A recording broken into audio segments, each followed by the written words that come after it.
Hello, everyone. Good day. This is Mark, and for today, I'll teach you how to process a withdrawal kay BCR account or sa trading account mo. Before we request a withdrawal, we need to make sure na meron tayong naka-upload na document sa account natin. Okay? So, ano ba yung document na yun? This is your bank account. Okay? Let's say, for example, you want to use your BPI to make a withdrawal.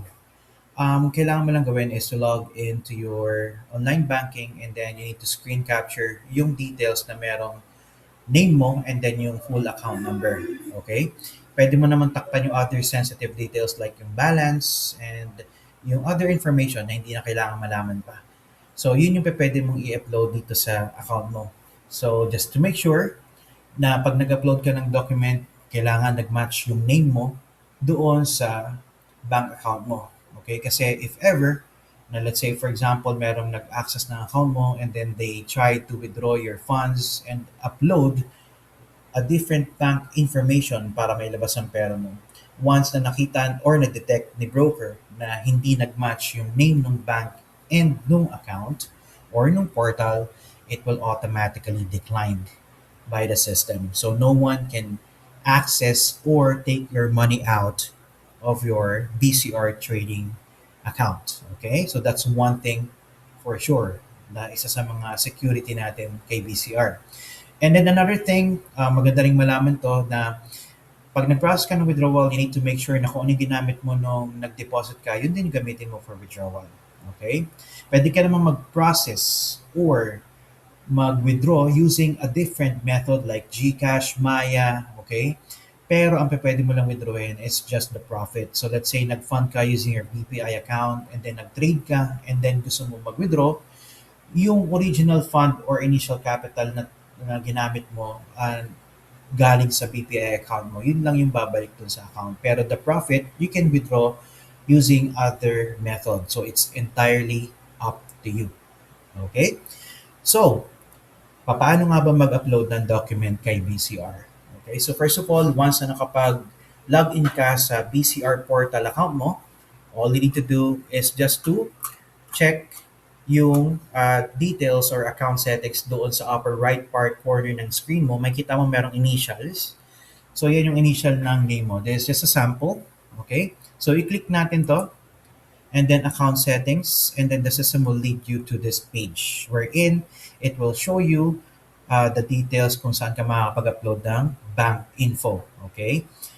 File upload and then the address. So, file upload, let's say for example, hindi pa fully verified yung account mo and the support ask you to upload more document na mas malinaw, dito ka pupunta. Account settings din and then file upload. So, you need to make sure na mag-upload ka ng front and back document or valid ID para dire-diretso yung approval ng account mo. And then address, wherein you can also edit the address on your account. Punta tayo sa bank info. So, meron tayong sample account details dito na naka-upload na. So, let's say, si client is gusto mag-withdraw using GCash. Since may naka-upload na GCash dito, all he needs to do is to choose withdrawal and then ito lang yung pipiliin para makapag-process ng withdrawal. Okay? Pero let's say for example, okay, gusto mong gumamit ng other bank, alright? Or hindi sa GCash nang galing yung funding mo. So, in order for you to be able to process withdrawal, click mo lang yung add new account and then choose mo lang dito kung anong country. Of course, Philippines, scroll down na lang natin. Mabilis lang naman to. Yan. And then hit on next step. So dito sa page na to, ang gagawin mo lang is just to fill out the details kung ano yung kailangan. So, let's say for example, kung bangko, yan naman yung nangangailangan ng mga name, yung account holder's name, okay, BSB if applicable, if not, NA mo lang yan, SWIFT code. Usually, yung SWIFT code, makikita mo yan sa Google. So, kunyaring BPI, BDO, Union Bank, any local bank that we have here in the Philippines, you can definitely search that in Google. Type mo lang sa Google, SWIFT code of BPI or any local bank na gagamitin mo. So, yun yung ika-copy-paste mo dito. Okay? So, iisa lang ang SWIFT code ng kada banko na yan. Hindi nag-iiba yan. Don't worry. So, bank name, kung ano ba yung bank na gagamitin mo for withdrawal, branch name.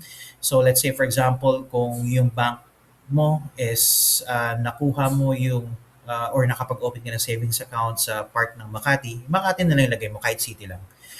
Province, state, yan kung applicable, kung gusto mo pa pwedeng ilagay yung full address, you can, syempre, and then the city, account number, diyan mo ilagay yung account number ng bank mo, and then confirm account number, and then hit on submit.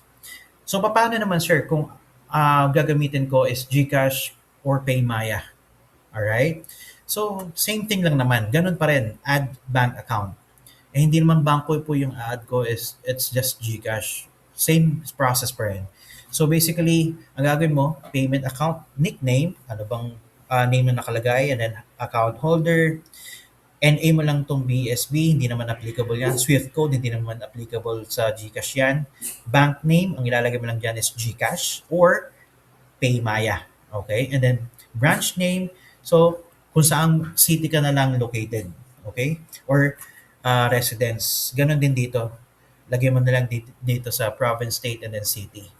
And then account number, of course, ang ilalagay mo dyan is yung mobile number mo. Okay? And then confirm mo lang yung mobile number mo and then hit on submit. So pag hinit mo yung submit na yan, ma-add siya dito sa link accounts. Alright? And then ganun din pag USDT wallet, sa mga gumagamit ng USDT. So log in ka lang sa Binance mo or any USDT wallet na meron ka. Copy mo lang yung wallet address and then punta ka lang din dito sa account settings sa portal mo para ma-add mo yung wallet address wherein kung saan doon maita-transfer ng broker yung funds pag nag-process ka or nag-request ka ng withdrawal.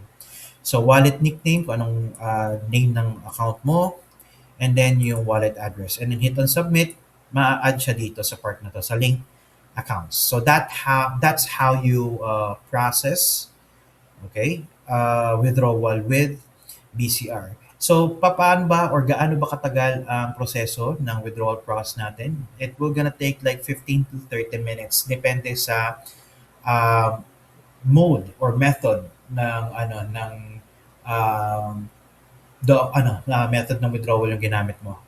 Okay? So, most of the time, pag mga GCash, PayMaya, it will just gonna take like 15 to 30 minutes. So, mabilis na rin yun. Importante, mag-credit naman siya sa account mo. If ever or if there's a chance na hindi pa na-credit yung account mo sa ano mo sa bangko mo or sa GCash mo or any types of bank that you have, please make sure to inform your account managers or BDMs or kung sino man yung contact nyo sa broker para ma-follow up nila sa support. Okay? So, ganon kabilis ang ano natin, ang services natin with BCR. So, nandiyan dyan naman yung mga account managers ninyo kapag kailangan nyo yung tulong nila. And then another thing, minimum withdrawals natin is at least $50. All right? So that's it for today. So that's how you process a withdrawal on your BCR account. I hope na makatulong tong process na to. And then if you have any questions in the future, please let us know. Thank you.